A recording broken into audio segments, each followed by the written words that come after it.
Magandang oras mga ka-Good News Daily TV. Merong napabalitang execution na gagawin ang IRGC ngayon sa Iran at merong nakasalang na apat. Tatlo dito ay babae at isa dito ay lalaki.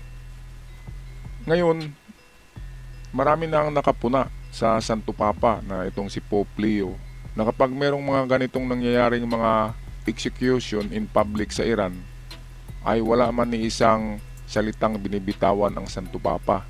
Pero pagdating kay Donald Trump na nagipaglaban para sa mga Iranian na ganito, na na-suppressed, na-oppressed ng Iranian regime na yan, ng Ayatollah regime, kapag kay Donald Trump ay mabilis pa sa alas 4 ang mga komento ng Santo Papa. Di ba mga kababayan? Kaya ngayon ay umuusok ang mga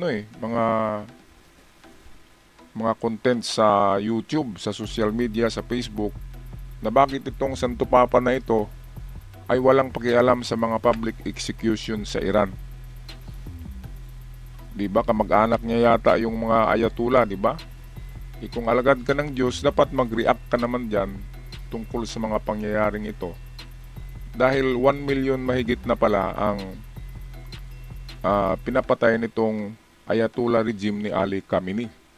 Kaya ngayong araw na ito ay total blackout sa Iran eh. Walang internet ngayon sa Iran para walang makapag-publish ng public execution sa nasa parke yan eh, sa mga luneta. Gagawin itong apat na to ang naka-schedule ngayon. At sana hindi ito matuloy. Wala tayong malaman natin to, matagal pa eh kasi blackout nga, walang makapag-publish. Walang internet ngayon sa Iran. Kaya meron tayong balita ngayon. Pagising ko lang ngayong umaga, ito na kaagad ang bumungad sa akin. Balita ng Fox News Channel sa Amerika.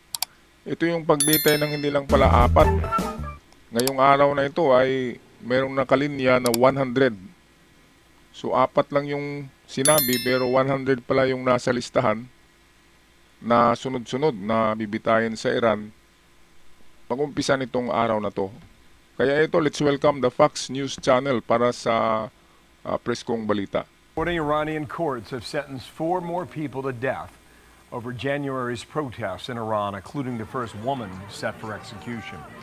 Dr. Sheila Nazarian fled Iran as a child. She's now a plastic surgeon, lives in California, and she's back on our program and joins me now. Doctor, I want you to comment on this woman a moment here, but since the beginning of this war, these are the numbers we've tracked. 656 executions in 3 months, 341 in January, 307 in February, 8 recorded in March while Iran was offline. Let me get to being offline in a moment here, but you were talking about violations called crimes against God. And when a woman is executed in Iran, the details you provide are harrowing. Is this going to happen? Bill, Bill, in Iran, just to let your audience know, they believe this regime, these Islamists, they believe that if a woman is killed and she's a virgin, she goes to heaven.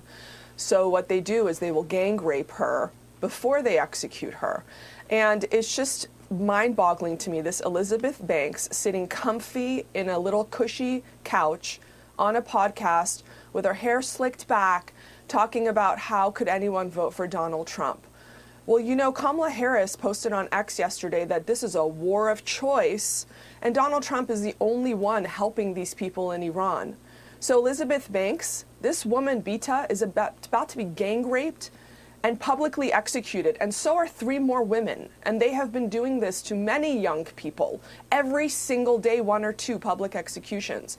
So you're sitting there on your cushy couch talking about Kamala Harris. You claim to be a feminist. You claim to be a humanitarian. Where are you when the women need you? You are a fake. You are a hypocrite. You are of no help to anyone. So if you claim to be a feminist, you claim to be a humanitarian, you claim to be a good person, America, Iran isn't just a military war or peace in the Middle East or oil stabilization. This is a humanitarian issue. They are killing young people every single day. And the only one that has helped is President Trump. You know, it's a lack of knowledge and understanding, really. And you understand it better than most. I think about that 19-year-old wrestler who was sentenced to death. I mean, just barbarian. But when I hear you And talk Bill, about let me this, tell you you- talk about this as a humanitarian issue because you're thinking about 92 million people who have been subjected to this government for almost 50 years, Doctor. Yeah, the reason why my family escaped Iran on the back of a pickup truck while the Iranian border police was shooting at us to not escape is because they put my father on a kill list because he was the chief medical officer, a physician affiliated with the Shah's hospital. Okay? I'm so grateful that my family got me out of Iran, me and my sister. They had 2 daughters. They could see this is no future for a girl in Iran. And imagine there are millions of people in Iran who knew westernization, who knew freedom 47 years ago, and they lost it because the useful idiots on college campuses, the leftists on college campuses, joined hands with the Islamists, which is exactly what's happening here. They're using the exact same playbook, the exact same propaganda. And they would say things like, why is the Shah living in a castle while there's homeless people on the street? There's no equity here. Okay, maraming salamat Fox News Channel para sa update ng balitang ito na execution na mangyayari ngayon sa Iran. Blackout, walang internet, walang makapag-publish, walang makapag-vlog na mga vlogger sa Iran. Kaya matagal natin makikita ang mga footage ng execution na ito. Hindi lang pala 4. Ayon sa Fox News ay 100 na ang nakalinya ngayon na i-execute sa Iran. Kaya nasaan na yung women rights advocate sa Amerika na si Kamala Harris. Sabi nga dito nitong doktor na Iranian, itong babae na nagsasalita, siya ay isang nag-survive ng execution sa Iran kasama ang kanyang pamilya, ay tumakas sila papuntang Amerika at ngayon maganda na ang buhay nila sa Amerika. Ito pala ang style ng Iranian regime na yan eh. Niluloko nila yung mga estudyante sa college sa Iran. Uopera nila ng maganda na trabaho daw, na sweldo, at indoctrinate na maganda ang itong grupo ni Ayatollah Khamenei, yung teroristang grupo na yan. Kaya marami daw ang nalinlang ng grupo na yan. Ngayon, balik tayo sa bottom point. Nasaan na ang Santo Papa? Diba? Nasaan na yung mga mga women rights advocate?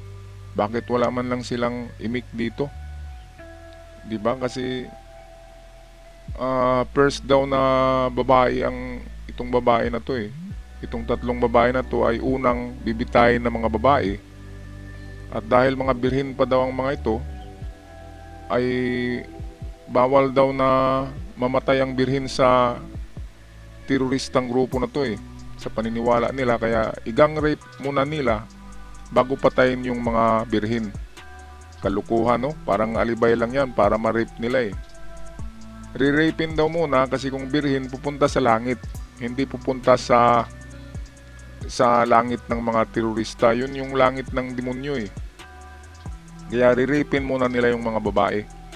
Gang rape. Mismo ang nagsabi yung kanina, yung doktora, yung babae yung nagsasalita sa Fox News.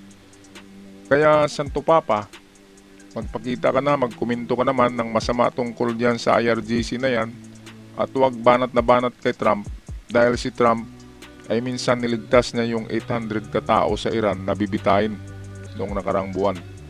Si Trump kahit ganyan yan, at least gumawa siya ng kabutihan para sa mga Iranians. Kaya sabi ng Iranians, mas maganda daw na patuloy na pagbubumba, bumba ng bumba. Israel at Amerika wag daw tumigil kasi diyan daw sila maliberate sa mga bomba na yan. Kahit na durog yung mga bahay doon, ay pagkatapos naman ng gera ay mawala na yung mga ayatollah na yan na nagpapahirap, pumapatay sa mga Iranians. Alright, anong masasabi nyo dito mga kababayan? Pag-comment sa ating comment section down below. At sa mga bagong subscribers, maraming salamat.